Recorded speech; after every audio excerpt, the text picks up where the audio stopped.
Warning: this episode contains brain food that will lead to improved emotional and social intelligence.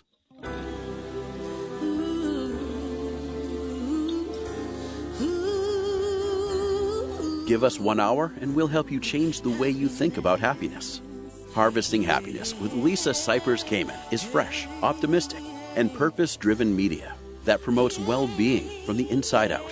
Each week, Lisa spotlights diverse trendsetters and change agents who are the greatest contemporary thinkers and doers, devoting their lives to creating a better world in which to live.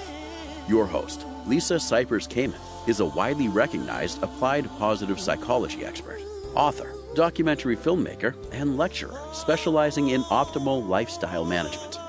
Let's get to it. Here's Lisa.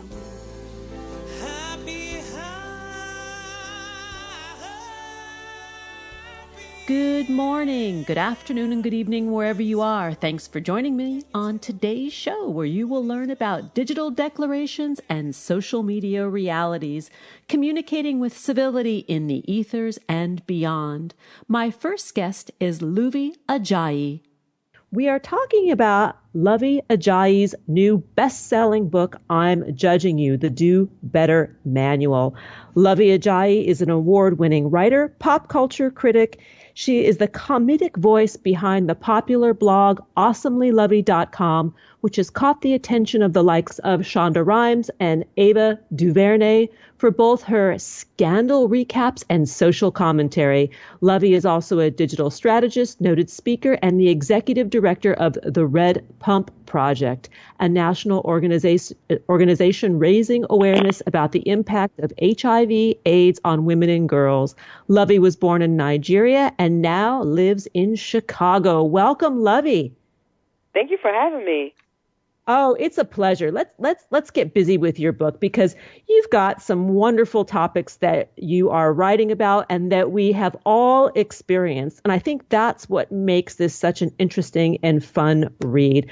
Let's talk about something called the dinner Scrooge, and we all know one.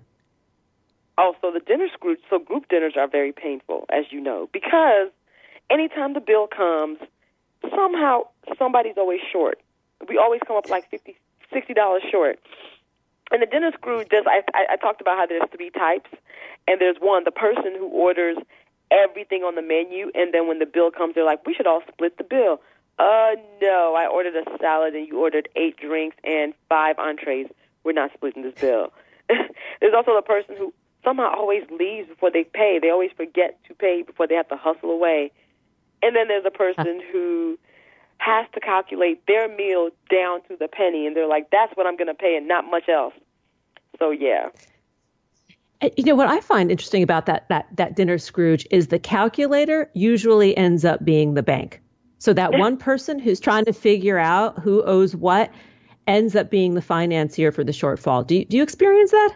Oh, absolutely, because the person who actually volunteers to say, I'm going to figure out the bill, is typically the person who just wants to have everybody ready and set. So they're the fixer automatically. So then everyone leans on them to also fix the shortage of the bill. Exactly. Let's talk about another interesting subject, that racism is for a-holes. And we all know this, by the way, but you have got your own special twist on it. Absolutely. I think it's very important to talk about racism and what it looks like. And I really talk about how people always think it looks like, a Klansman, but honestly, a lot of it is more insidious than that. Yeah. And certainly this country is being challenged to take a hard look at what we're putting out there in terms of how we relate to other cultures. And really, I think it's about taking a look in the mirror. We're talking about judgment. And I think certainly the outcome of the recent election is a reflection or a projection of the collective consciousness, which is frightening. Right. I mean, I feel like we all learned a lesson this last week in terms of really the country that we're living in, and a lot of people who kind of denied that we still had a problem of racism in this country now can no longer deny it, because it's in your face, and you see that half the country high-fived somebody who ran a campaign that was based on hate. Yeah. I want to share a little story. I have a daughter who's in college, and her best friend is of Latin African American descent. And she was telling me that after the election, she had gone out with her friend, and some young men had accosted the girls and said that the Wow. president said it was okay to grope them. Oh, wow. And Oh, how did your daughter wow. deal? Oh, How did they wow. deal? Well, my daughter, who's got that lippy voice from me, just let these boys have it, and I was so proud of her. I said, Kayla, you have got to start using that voice because up until now she was very passive about politics. Politics, she wasn't Mm-hmm. interested, and this has gotten her fired up. So I say, out of a bad thing, sometimes we are now being able to fire up the next generation of activists, or people who use their voices and their intellect for the greater good. Absolutely, and I think it's really important for people to start using their voice, especially when it's difficult. I think now more than ever, people who are in a majority group of any sort, who have any type of privilege, have got to start using it for the betterment of marginalized people. Yeah, well, that's what we've been taught. I mean, many of us have been taught that the more we have, the more social responsibility and obligation we have to do good and pay it forward. Right, but you'd be very surprised, and actually, this is why I'm judging us. You'd be very surprised about how many of us don't believe that, don't have the sense of obligation for service. Yes, but I think that comes from fear. It's a very fear-based mentality that if I am generous with my service, generous with my heart, generous with my time, that somehow it's going to diminish my power, when in fact it's absolutely the opposite, right? Absolutely. I feel like we need to understand that the more we use our work for the betterment of somebody else, the better our work gets. Yeah. Let's talk about one of your favorite things, which is social media. And why I want to talk about social media is because you have a piece, or you've written about that your Facebook is my favorite soap opera. And I think this also touches upon the news-ish value of social media. I mean, a lot of people are saying, I get my news from social media, including our president-elect, by the way, people. Social It's media is news-ish. very important because it's the first thing. Honestly, most people roll over and pick up their phones. So the first thing you're seeing in the morning is content from your feeds, and that's why we end up being influenced by it. We end up being affected by it. So yeah, it's a huge part, and which is why I have a section in this book about social media. Yes, you have a quite a good one. I mean, some of the pieces are entitled, for example, ###, #1 hashtag, #hate, #your hashtag, #abuse. Yes, I hate your #abuse. I started that section with that specifically because of how much I hate it. People using 47 hashtags in a picture, and I'm just like, but why? I can't read it. It's like, okay, this is now another language. And I need a translator. The translator. And also, it's just like obnoxious to look at. Yeah. And what about dumbed down news? Because this is where I go into the newsish category, where it's so simple that we're really missing the point of what's going on. I have a chapter on dumbed down news because I notice how the social media, even though we have all this information at our fingertips, we somehow still don't do research, and we're somehow still ill-informed. Yeah.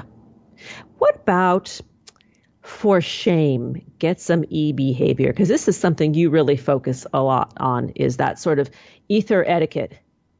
Oh, yes, e-behavior. It's like the people who randomly will flirt with you on LinkedIn. And just like, of all places, this is like walking into a conference room at work and being like, hey, you want to go on a date? It's so inappropriate. And I talk about how we use the selfie culture, people doing selfies at funerals. It is just like, we've got to do better. Yeah, we've got to do better. We've got to be better. And this is really what your manual, what your book challenges us to do. These essays really are so beautifully provocative. Here's another one that I think is really important to talk about. Rape culture is real and it sucks. Yeah. I mean, from the example you just even used, I mean, the fact that our new president-elect was caught on camera talking about how he wanted to grab a woman by her nether regions, and people will still swear up and down that, oh no, rape culture is not a thing. Oh, you're just overreacting. We're not. Women are walking in the streets not feeling safe because men feel like they're entitled to our bodies. Yeah. And here's the thing. Ladies and gentlemen, America is not one big locker room. Oh my gosh, it's not. And even locker rooms are not one big locker room, because after a certain age, you should know better than to say certain things. So the fact that we are living in a world that somebody can walk up to somebody else and say, hey, our president said this is okay, I'm stunned by it. Well, and he didn't say it was okay. I mean, here's this sort of twisted logic of all of this. You know, I think that we have a condition, certainly in this president-elect, who basically saying, do as I say, not as I do, who's not living by the golden rules or the example of good conduct, of being a good citizen, a good doobie. Actions speak louder than words any day. So yes, ma'am. Yes, you absolutely lead by example about what you do. So you can't say, hey, don't do what I'm doing. If you're doing it, you're saying it's okay for me to do it too.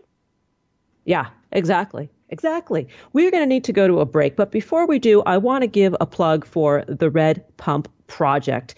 Tell us about the organization and the great work that you are doing with it. The Red Pump Project is a nonprofit that I co-founded 7 years ago, and we raise awareness about the impact of HIV and AIDS on women and girls. And I started with a friend of mine because I find out that one of my friends had 20 cousins who were living with her grandmother because their parents passed from AIDS-related complications. And for me, it was one of those things that I was like, wait a minute, AIDS is still a problem? I didn't know. I hadn't heard about this in a long time. And I started digging deep, and we wanted to really understand that a lot of women are living in silence and shame about it. And we don't want women to have to deal with the stigma. And also, we don't want women to become infected if they're not. So we do workshops around prevention, around education, and essentially we are the safe space for people to know that, okay, you're not alone here, and we're listening. We are going to go to a break, and when we come back, we're going to carry on the conversation with Lovey Ajayi and about her new book, I'm Judging You, the Do Better Manual. To learn more about all of Lovey's work, please go to lovey.org. On Twitter, she is at Lovey, and on Facebook, guess what? It's Lovey as well. And that project is the Red Pump Project. Here come the tunes. We'll be right back, and that is a promise. Did you know that happiness is actually good for your health? Happy people live longer, are more productive, and make better partners, parents, and professionals. Connect with us on Facebook at Harvesting Happiness and follow Lisa on Twitter at Lisa Kamen for a daily dose of inspiration.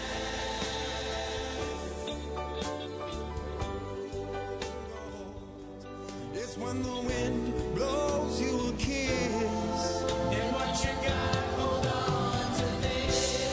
What is your happiness? What is your lifelong day? Welcome back to the show. If you're just joining us now, we are talking about digital declarations and social media realities, communicating with civility in the ethers and beyond. Let's get back to the conversation with my guest today, Lovey Ajayi. She is the author of the New York Times bestseller, I'm Judging You, the Do Better Manual.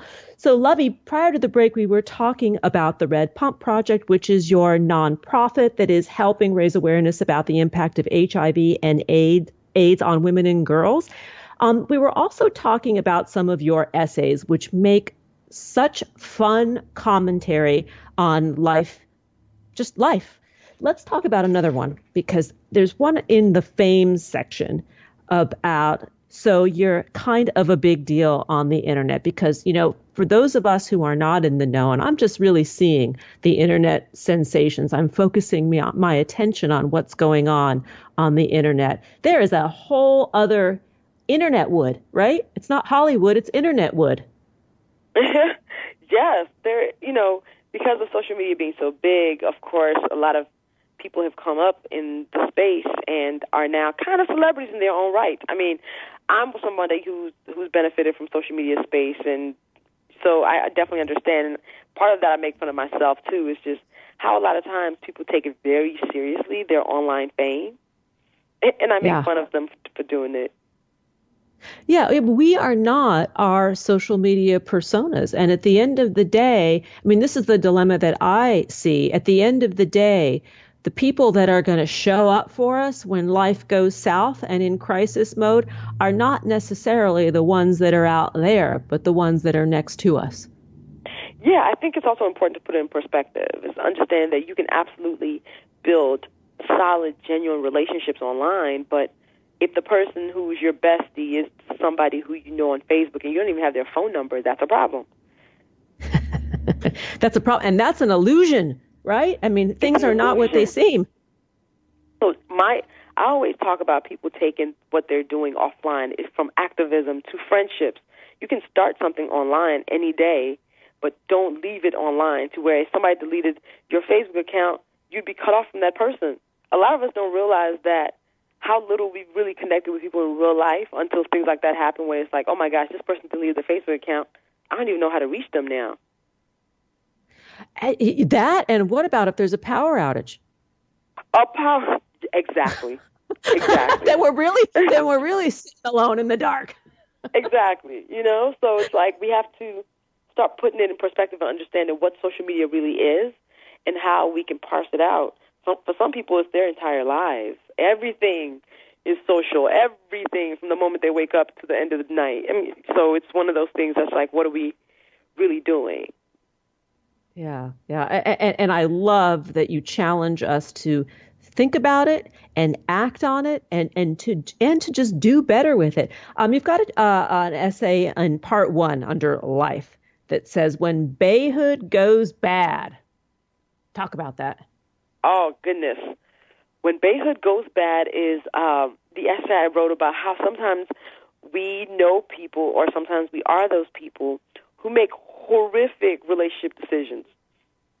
And, a lot of times we date people who we should not date because they have certain skills, and we're like, oh, man, or we see it happen to one of our friends, and we just like, okay, this is terrible.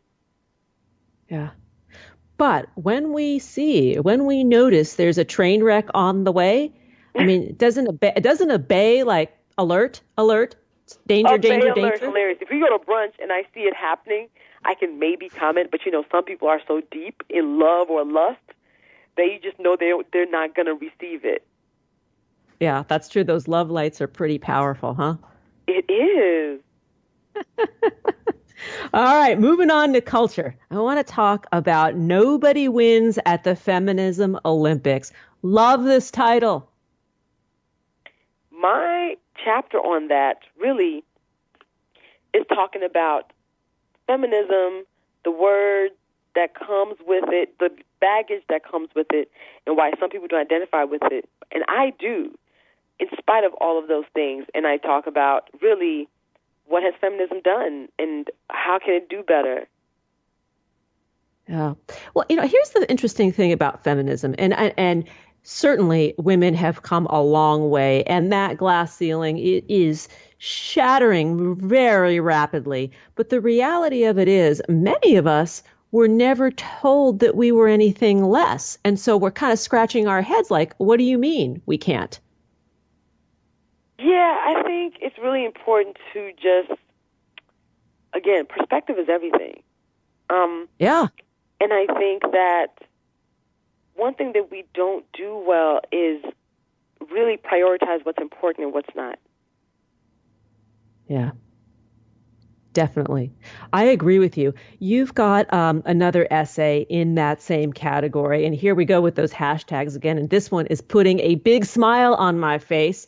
As a spiritual person, it's putting a smile on my face. Hashtag fix it Jesus. Hashtag bind it Buddha. Hashtag amend it Allah. This is great. Yes, that chapter on religion for me was probably one of my favorites, I would say, in terms of just helping me also work out a lot of my issues with religion. And I'm a lifelong Christian. I've been a Christian since I was born. I am part of a family that's super spiritual. But we have to start admitting that a lot of things in Christianity has done a lot of damage around the world, and organized religion in general has too. So in this chapter, I explore that, and I talk about why, even in spite of all that, I still consider myself a Christian, similarly to the whole feminism chapter. But, yeah, I think it's really important to see that we're all connected, and even if you don't believe in a higher being, there feels like there's more than just us here. There's some energy that's directing our presence. Yeah. Two things come to mind, or two words come to mind when you say that. It's like #Amen. We are all connected. Absolutely. And that is huge. Moving on, back to social media, because here's another great essay. Real G's move in silence. Yes. I'm talking about the overshare world of ours. Oh my goodness, like, we know so much about the people we follow online that it's sometimes like, wow, I didn't even need to know that about you. And again, part of it comes down to people thinking Facebook is their therapist couch. Well, for many it is. I do see a lot of testimonials going on in Facebook. I mean, a lot. People really doing some serious core dumping out there on the ethers, and maybe that's their place. It's they can leave it online and walk out into their lives. I mean, that's the flip side of it. I think there's value in sharing our world with each other.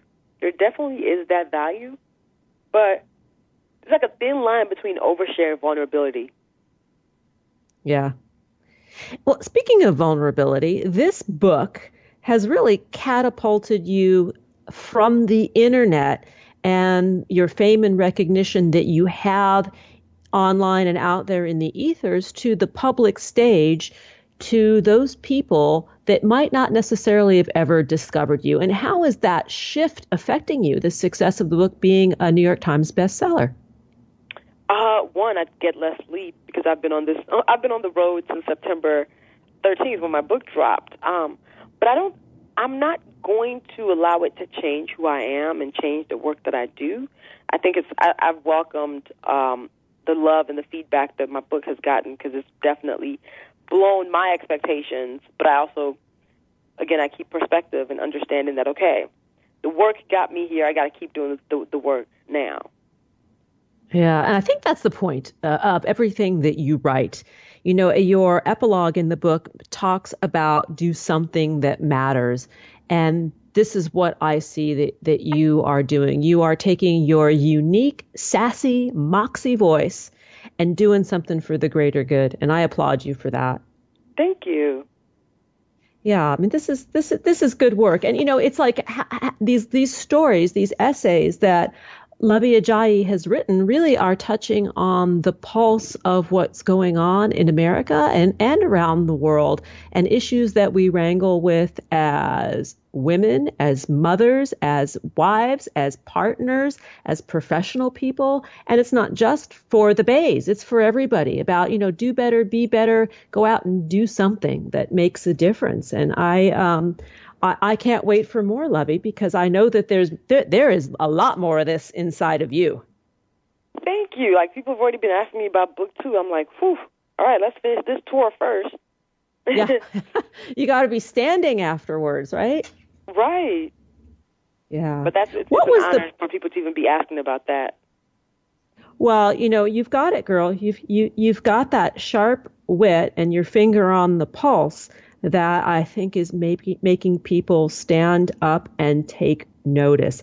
We are nearly out of time, but before we go, what's the one thing that you're going to do for yourself today to make yourself happy? You know what? I'm probably going to take a nap.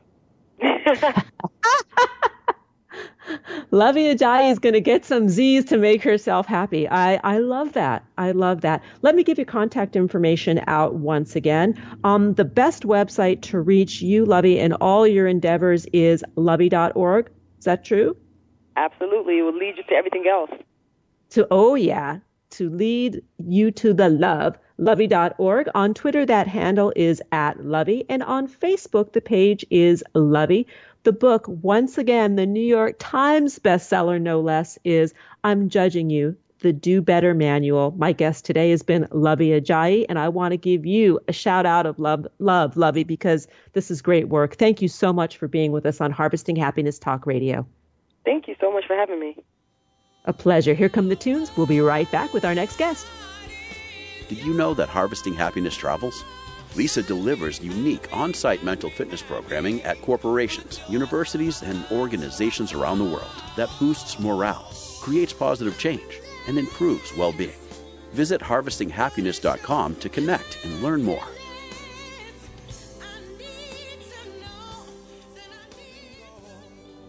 It's when the wind blows you a kiss. And what you got, hold on to this. What is your happiness? What is your lifelong bliss? And we are back, continuing our conversation about digital declarations and social media realities, communicating with civility in the ethers and beyond. My next guest is Professor Russell Goldman. Today we're talking about how we make decisions, how we behave, and a whole host of other topics that weave into our theme of civility, connection, and social interaction. My guest today is Russell Goldman, who is an assistant professor of behavioral economics and decision sciences in the Department of Social and Decision Sciences at Carnegie Mellon University. Professor Goldman, Eric, make a note there. Professor Goldman combines economics, psychology, and mathematics to develop theories about why people make the choices they make. He is known for his behavioral decision research on the topics of belief-based utility and his behavioral game theory research on the topic of strategic decision-making in social interactions. His pioneering interdisciplinary research has been published in academic journals in economics, psychology, and decision-making. Russell, thanks for joining me. Happy to be here. Oh, this is great. We had a bit of a time finally scheduling our time due to natural disasters that have occurred in the state of California. Let's just jump right in and talk about what behavioral economists are focusing on right now, because economy and money go hand in hand, but your research is indicating there's something more. Yeah, I mean, behavioral economists are generally concerned with describing what people actually do in economic situations. And traditionally, economists have assumed that people sort of selfishly care about money and that's it. And I don't even think they ever really believed it. It just made the model simple. But now there's lots of economists who are recognizing that people care about lots of other things. So they care about what kind of person they are, their identity. They care about following social norms. They care about whether other people like them. And they care about other people, too. So they're not always selfish, but they want other people to be well off, too. Sometimes they can even be spiteful, too, and you got to watch out for people like that. Well, I want to go back to the fourth thing you mentioned, was about caring about other people, because I think that many of us look at the world that we live in today and think that we're in it for ourselves. Everybody is just looking at where they can get the upper advantage. And really what you're saying is that you're seeing that there is this circling back to the tribe and taking care of one another. Yeah, certainly. And there's lots of research on the ways in which we care for other people. So there's a very simple game that's been studied academically. It's called the dictator game. It's called the dictator game because it's a game where only one person gets to sort of make the decision for everybody. That person gets to be called the dictator. And that dictator is just sort of handed a pile of money and is told, split this up however you want among the group. So sometimes it's just two people, so it's just you and somebody else. Economists might have thought that if you give somebody a bunch of money, they'll just say, oh, thanks, I'll keep it. But lots of people, when they're given the money, they say, oh, I'm going to split it 50-50. It just seems like the fair thing to do. talk about how you study behavioral economics. Like, talk a little bit about the ways you do your research, because you said the dictator game, but I'm sure there are more ways. Yeah, research is in behavioral economics has both theoretical and empirical components. So there's usually an interplay where somebody will run an experiment, and you'll discover that people don't do the thing that economists traditionally thought they do, but they do something else. So economists traditionally would have thought people keep all this money. What they discover when they run this experiment is that they actually share some of the money, that they care about perhaps fairness.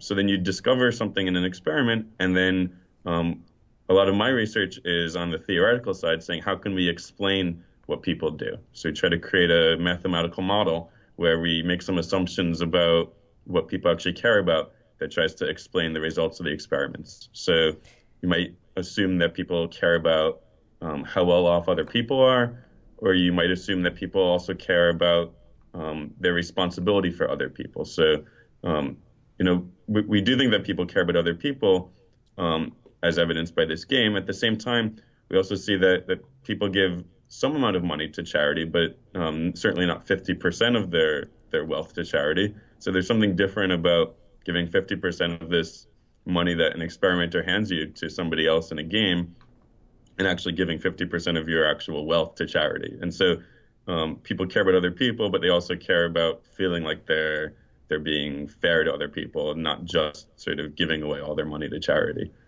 So what I do is I come up with theories that try to explain what people are thinking, what they care about when they make decisions. And then we do more experiments to try to test do the predictions of these theories actually come true. And how does decision making vary by age and gender? There's lots of research on variation by gender, and certainly some research on variation with age also. It's hard to generalize. So I can talk about some specific examples. I've got a colleague here, Linda Babcock, who's done a lot of research on gender influences on negotiation behavior. And one thing that she's found is that men are just more comfortable asking for something in a negotiation than for women. So like men are more comfortable asking for a higher salary than women are. And at the same time, this is not just a gender difference, but this is in part of social norms. So it's also that when men ask for something in a negotiation, they're viewed sort of positively as, they're confident, they're seeking out what they deserve. Sometimes when women ask for the same things, they're viewed as being, not as nice or not as friendly or something. And it is a kind of double standard, but it's a hard thing to get around. So it's both. There's a difference in maybe natural inclinations, but then there's also a difference in how men and women are expected to behave, and sometimes not following norms about how you're expected to behave can help, but in a lot of cases you can get some kind of social reprobation for that. And how does age play into the equation? I think age, it probably interacts with a lot of other things. So, starting with children, children are still sort of learning what social norms are, and how they're supposed to behave, and then maybe by the same token, maybe they get a few exceptions if they don't follow social norms. You can say, oh, that's just a child, they don't know any better. You reach a certain age and you're sort of expected to know the social norms, and if you don't follow social norms, that's viewed as like a conscious decision. So it's viewed as you're trying to send a message by being different. And then you get to older age, and there may be some differences in cognitive abilities where it can be harder to remember things, or harder to focus on a decision maybe. And what about right in the middle? Somebody who is, in the middle of their career, maybe their kids are on their way in college. I know that a lot of our listeners are in that bracket, and I find myself being one of those people that the older I get, the less I care so much about the social norms, not in terms of doing the right thing. Of course, I always want to do the right thing, and I do want to be liked and cared about, etc. but I'm more apt to speak my mind and go against the stream with what's trending because it aligns with my beliefs. Yeah, I mean, certainly, if you think about, stereotypically, you think like teenagers are very concerned with what their peers think of them, and then, I could speak about my grandma who doesn't seem to care at all about what people think of her anymore. She's just gonna say what she thinks. How old's your grandma? She's 95 now. She's entitled. Yes, Not to care. I'd also say that there's research that after some point in middle age, people generally report higher levels of happiness as they get older.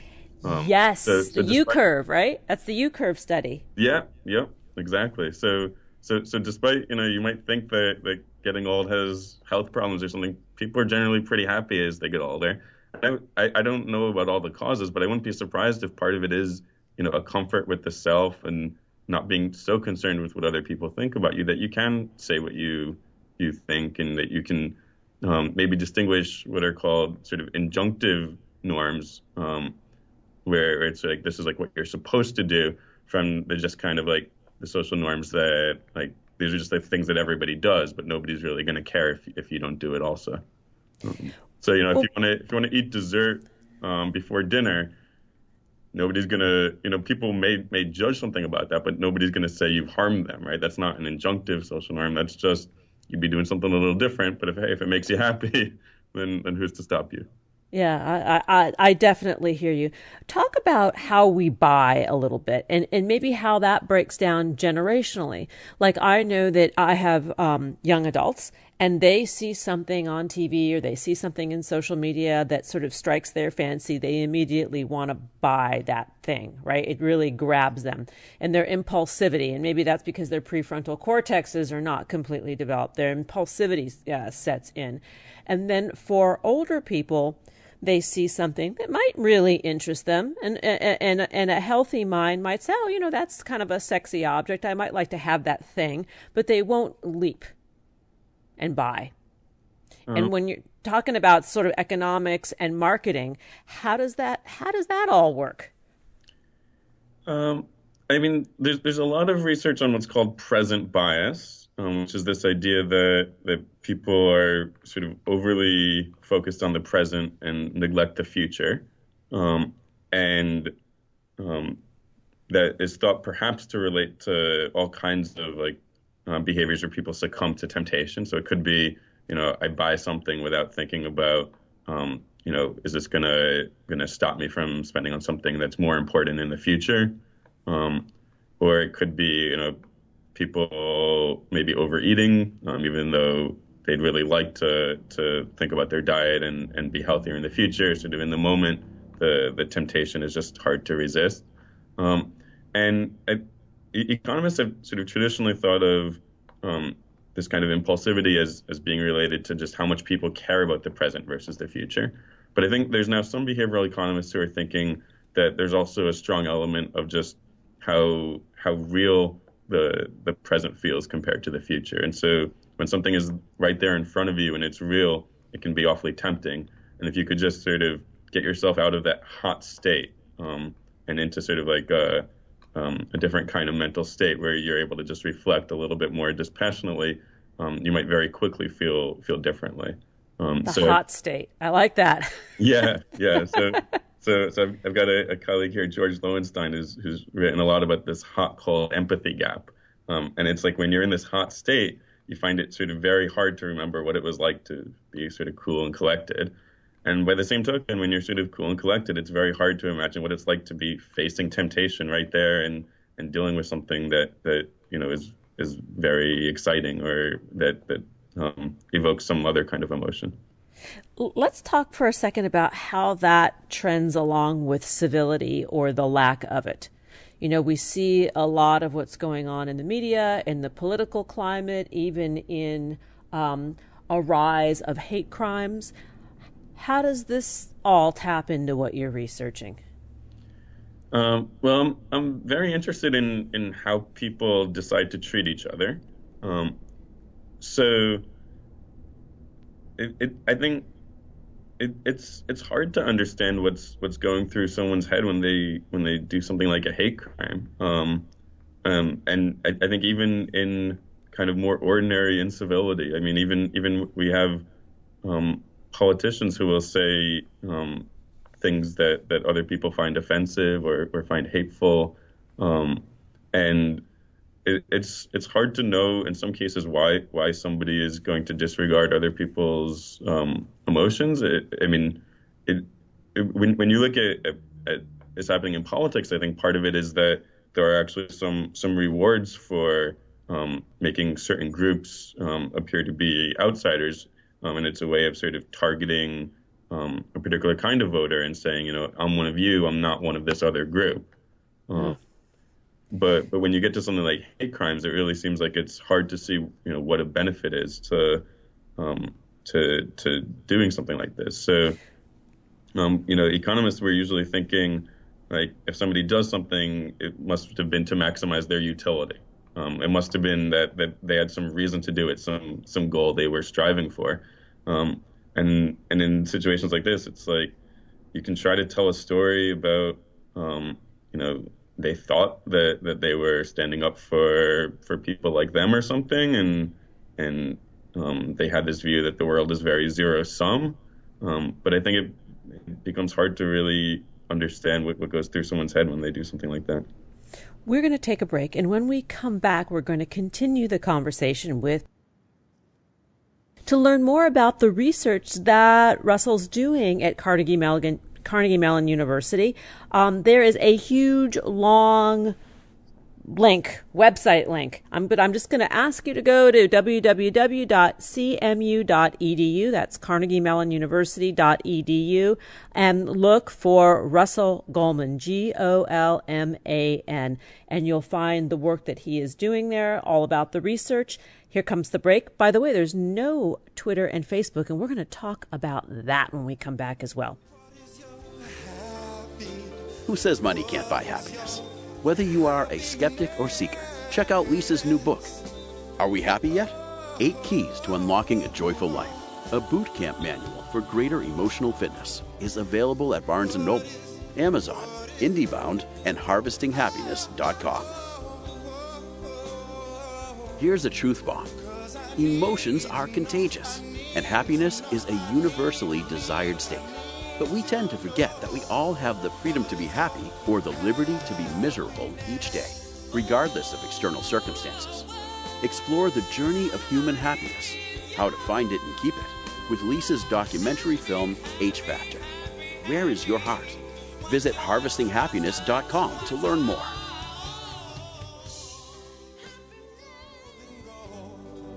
It's when the wind blows you a kiss. And what you got, hold on to this. What is your happiness? What is your lifelong day? And we are back, continuing my conversation with Professor Russell Goldman. We're talking about digital declarations and social media realities, communicating with civility in the ethers and beyond. So prior to the break, we were talking about a bunch of different things, talking about how we make our decisions based on identity, following social norms, whether wanting people to like us, and about caring for others. So Russell, let's talk a little bit about these horrific events that have happened on both coasts recently. You are in Pennsylvania. You had mass shootings there. I'm in California. We had, within a few days, I think it was, a mirror type of incident here. Then we had these horrendous fires here, which we were in the midst of. And you and I have both kind of made some observations. And I want to hear yours because you're the professional.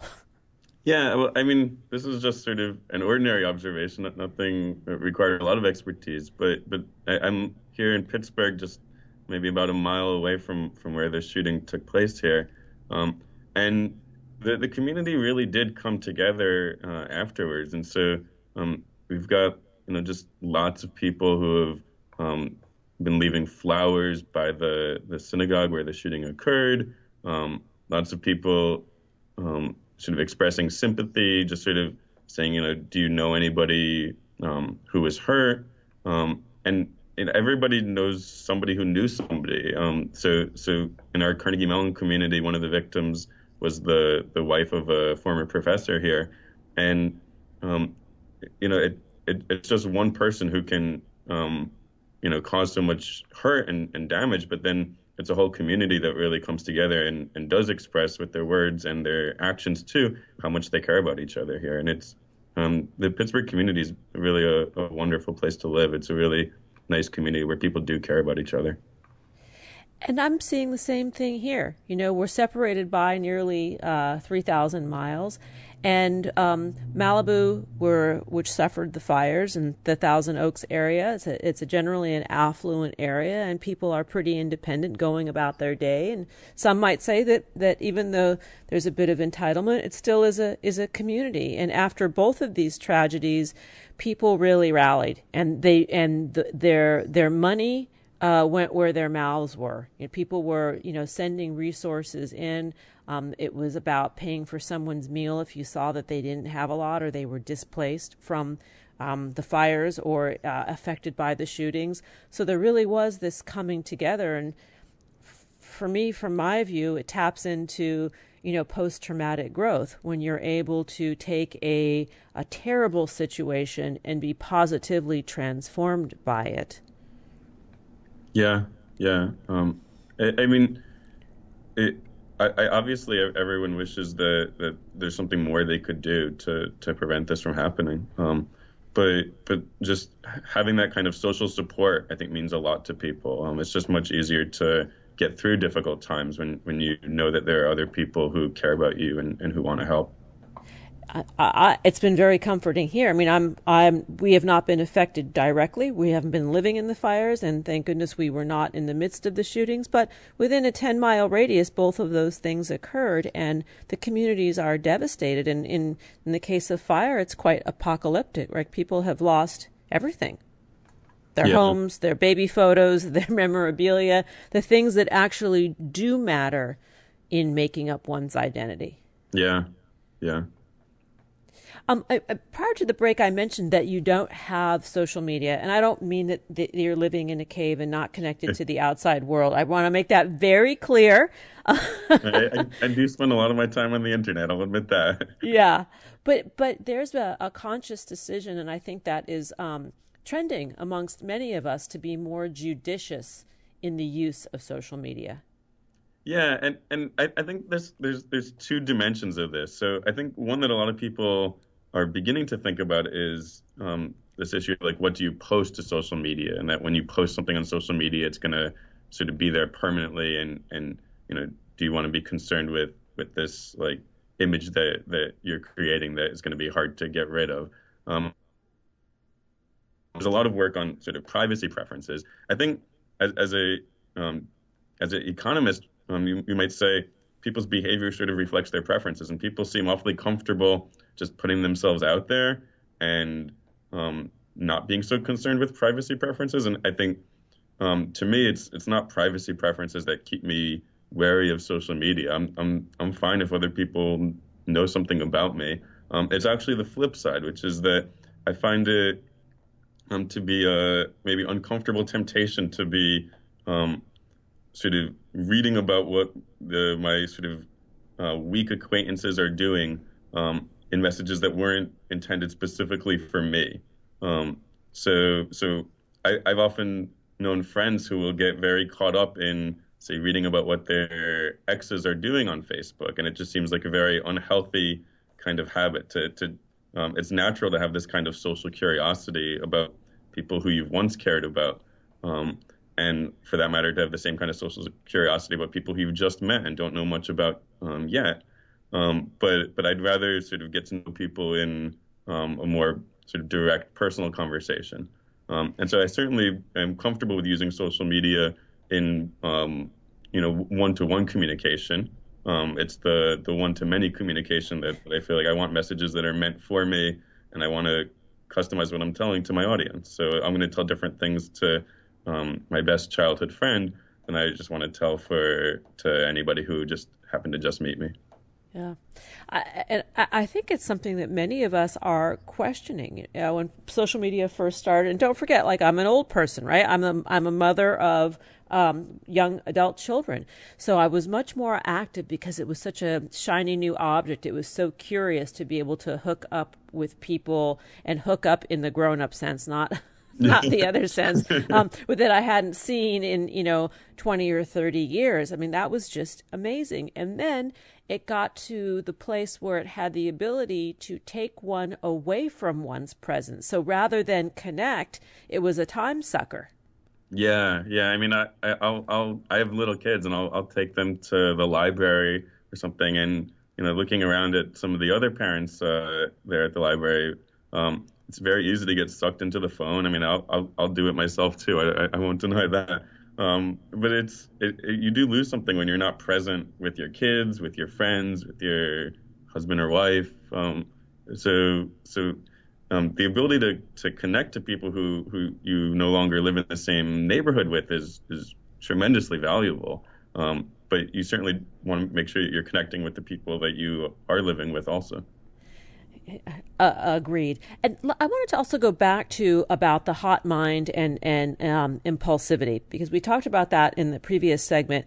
And it also dawned on me that a lot of young people today, because I work with a lot of young people in my practice, I see a lot of hopelessness.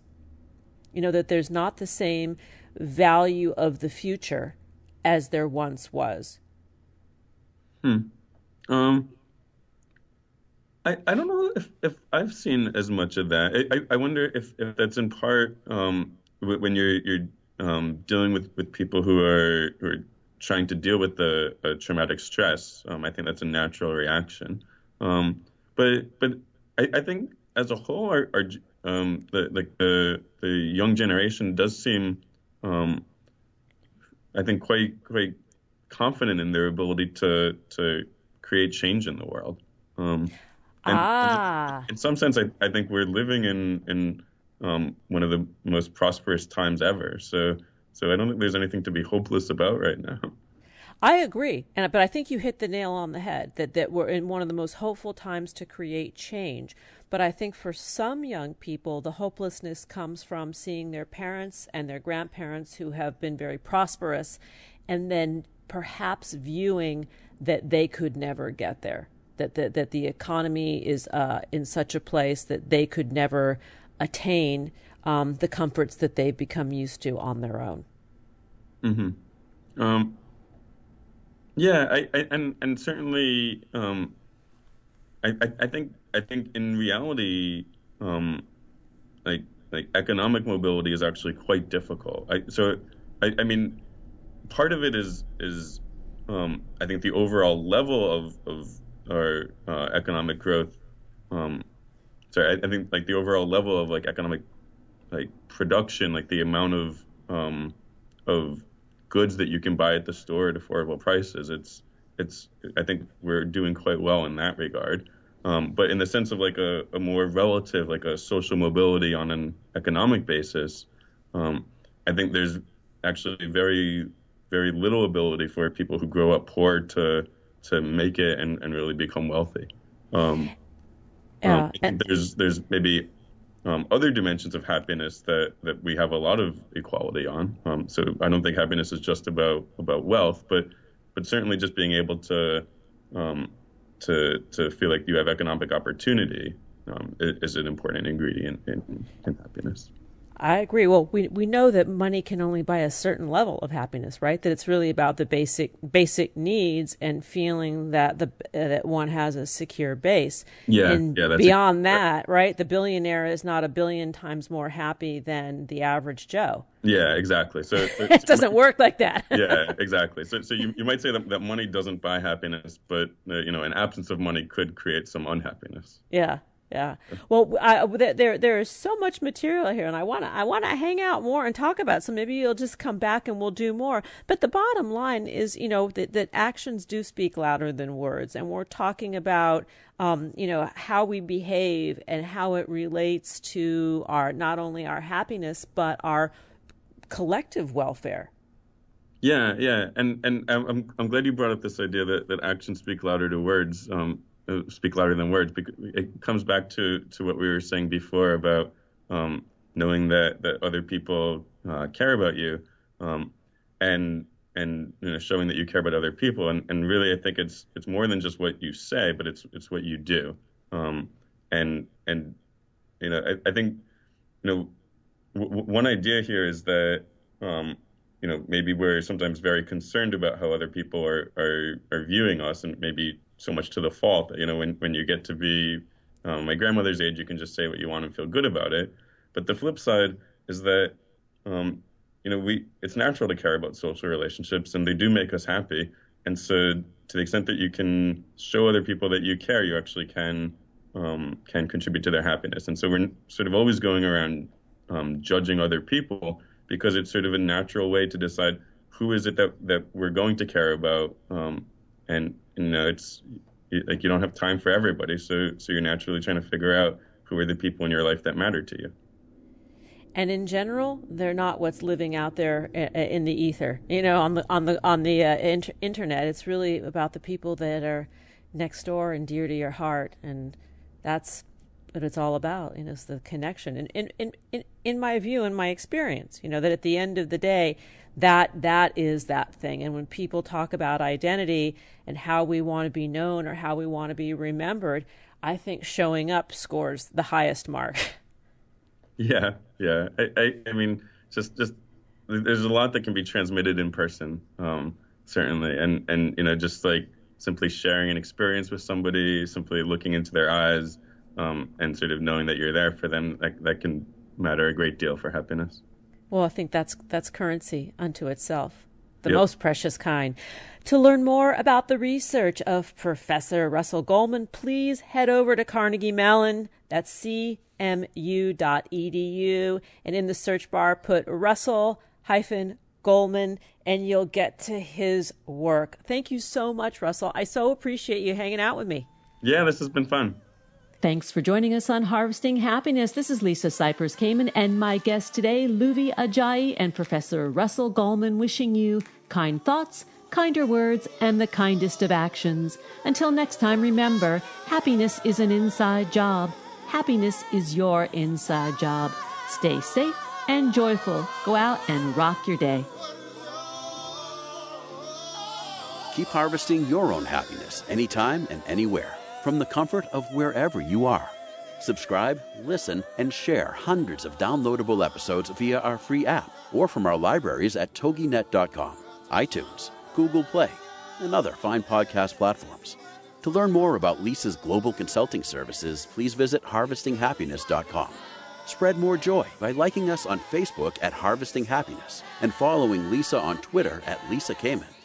Harvesting Happiness is produced in collaboration with TogiNet Radio, KBUU Radio Malibu.net, and is available on PRX, the Public Radio Exchange. Thanks for listening.